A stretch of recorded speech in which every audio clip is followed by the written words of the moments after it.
Hey, it's me, Destin. Welcome back to Smarter Every Day. So if you've watched Smarter Every Day for any length of time, you know that it's about whatever I'm thinking about, like an eclipse or how brains work or helicopters or managed shrimp or whatever. You didn't know this about me, but my first internet presence was a website called Destin's World of Woodworking. Not making that up. I sold little wooden made pinball machines. It was silly, but I loved it. I love woodworking. So my wife and I are remodeling a house. So right now, these 150-year-old wooden beams have fascinated me. In this video, I want to show you what it takes to reclaim beams from an old barn and put them in a modern house. Let's get smarter every day.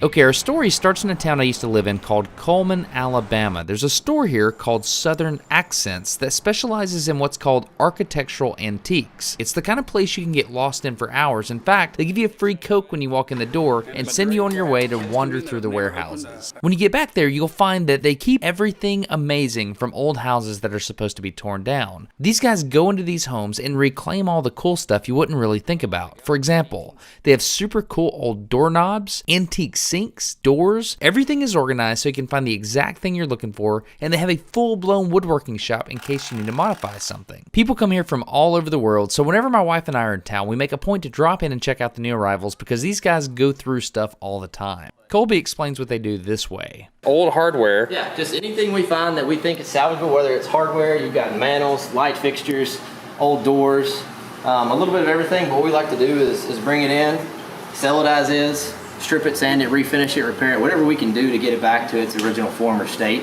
That's what we like to do. This is a dangerous store for couples. Before I knew what was happening, my wife was working out a deal with the owner, Garland, to exchange some beams for the footage you're watching right now. Fast forward a few weeks, and she sends me down to their reclaimed structural wood warehouse, which was way more awesome than I expected. Dang, man. How you been? Doing well. How are you? Good seeing you, brother. This is ridiculous. This is my first time here. Are you kidding me? I haven't been here. Shut up. Yeah. How have you not been here? I thought you already been here like 10 times. No, I've never been to this warehouse. This was an old basketball gym for Wallace State Community College. Yeah. Took over and sold all the stuff out of it and then filled it full of wood. That's awesome, man. And this is all like reclaimed wood from different things. Reclaimed wood. You got everything from slabs over there to antique floor. That's a slab? All those are walnut 3-inch thick. That's a black walnut slab. Yeah. You got Holy moly. Where did you get that? Can I talk you out of 2 beams for the ceiling? Yeah, you got them out here. Really? She's already picked them out now, the ones she wanted. Really? Yeah. No, I didn't know that. They were hand hewn. I hope is what you want because we already got them ready to go. I want you to see them first. Yeah. This is going to be front porch columns for an old rustic cabin that we're doing. We'll cut the ends straight.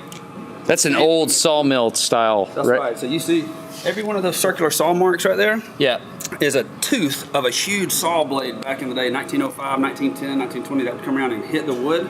So every time there was a tooth that hit that wood, you would see those circular saw marks. So you usually go by circular saw marks or by hand-hewn beams. And hand-hewn is when they had a round straight and they took a big hatchet and then took axe marks, and that's all those chop marks there. And this is called hand-hewn texture, and where the other one is called circular saw. So this is a lot older, I would think. Usually around 1840s to 1880s, where that's around 1880s, usually about 1905, but all the way up till today even. So that's the difference in the two. That's the two textures. So you have a hand-hewn beam, so you can see where they chop them with the different axe marks. That's awesome. This round tree square. Yep. Probably 1850s, 1860s, circa. And so this, which is kind of interesting, was one long 32, 33-foot beam, and we cut it in half to get 2 16-footers out of it. Got it. Okay? Awesome. Now, the difference in some of the hand-hewn beams that you see is a lot of them have mortise holes that are here. And then so you hear of mortise and tenon, where the mortise is the pocket, the tenon goes straight through, and then you peg it through the end of it. Right. So these are the mortise holes where another beam was coming into and intersecting into this. Right. These are the pegs, they would come out of it. They hand-produced and hand-filed. And No way. And that came out of this one, so I thought it'd be kind of cool to put it back in at some point. Whoops. This one right here. So you'd have to hammer it back in, but now it sticks back in there, and that's so you interlock the beam by, that was your screws and nails back in 1840s and 1850s. What I like to do is cut them so you can see it. Then from that, we want to come back and borax this one more time. That helps any insects that are inside this beam that we don't know about. They can lay dormant for 15 to 20 years. So you always need to treat the beams or put it in a kiln. All right, so it To kill them? To kill them. And so that's what we want to make sure we do after we cut it. So that way, borax is just a powder. It comes out to the insects live inside here. They come out to the surface to get water and moisture because they have to have that to live. When they eat that borax that was on the outside of this, which is just a clear substance and is harmless to humans, you can buy it at Dollar General, right? Then they go back inside here, but it's like a huge salt tablet. It just dries them out and they can't get back out to get moisture and they're gone. Wow. Builders today go to great lengths to make sure that everything they use in a modern house is square so that everything fits together. Old beams that are cut by hand are not square, so this is the hardest thing about using old beams in a new house. Garland has invested in a special type of bandsaw that solves this problem. So after scanning the beams for old hand-cut nails, they'll run them through this saw, and I must admit, part of me hates the idea of cutting something so old. But if you think about it, this is kind of like a rebirth. That's wild, man. Isn't that cool though, how it does that? That really is cool. It's like breathing new life into it. Totally, it makes it more useful today. So what kind of wood is that, you think? It's actually, believe it or not, a maple. Yeah, I can see it. And I didn't Now that you think say was. it. I thought it was going to be something a little bit lighter like a hickory, but it's a maple, so it's a real nice colored light grain. Real It's tight grain, too. tight and hard, though. It's what they make bowling pins out of. At this point, you can choose to use this distressed wood, or you can treat it and make it darker, not with a stain, but with a special coating called brie wax, which comes in several colors, so we had to pick out which version we wanted to use. You guys deliver, too, huh? Yes, sir. When they delivered the beams to the house, I've got to admit, that's when it sunk in. I've got one shot with this board, and if I mess it up, it's messed up forever. So I hired an expert. Okay, this is Phil. He's my buddy. We go to church together, and Covenant Homes? Covenant Homes. We're gonna put the beam up here, right? Right, correct. What So- we're gonna do is come in here on this crown mold. We're gonna leave the baseboard. It's a two-step crown that they have right here. Right. And we're gonna leave the baseboard there to tie into this. So how are you gonna pull it up? Are we gonna have a gap between the beam and the ceiling? No. After the 2x4s were mounted where they were supposed to be, we began the notching process. This was way harder than I thought it would be. If we did it wrong, we could split the logs on accident, so we took our time and cut it out one pass at a time with a circular saw. We then chiseled out the rest of the material and we checked the fit.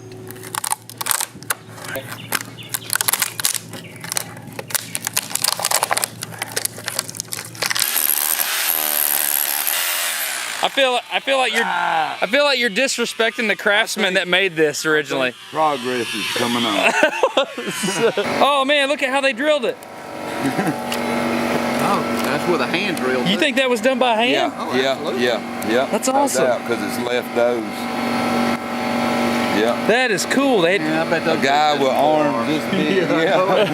Cleaning it up with a chisel. And the idea is to mount a 2x4 on the ceiling.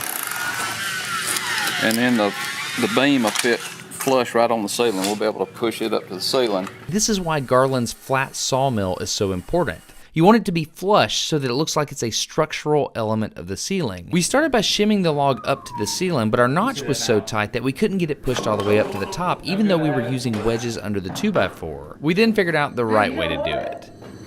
Why aren't we just using the drivers and pulling it on up there?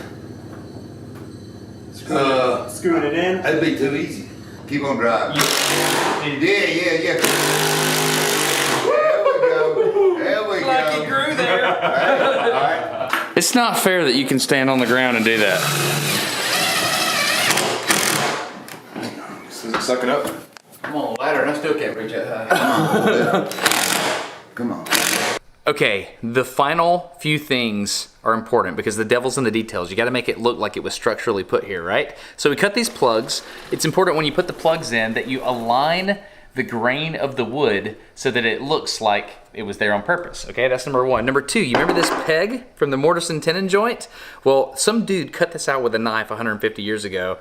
It kind of hurt my soul, but we cut it. And the reason we cut it is because I want to put it up here and that 2x4 is in the way.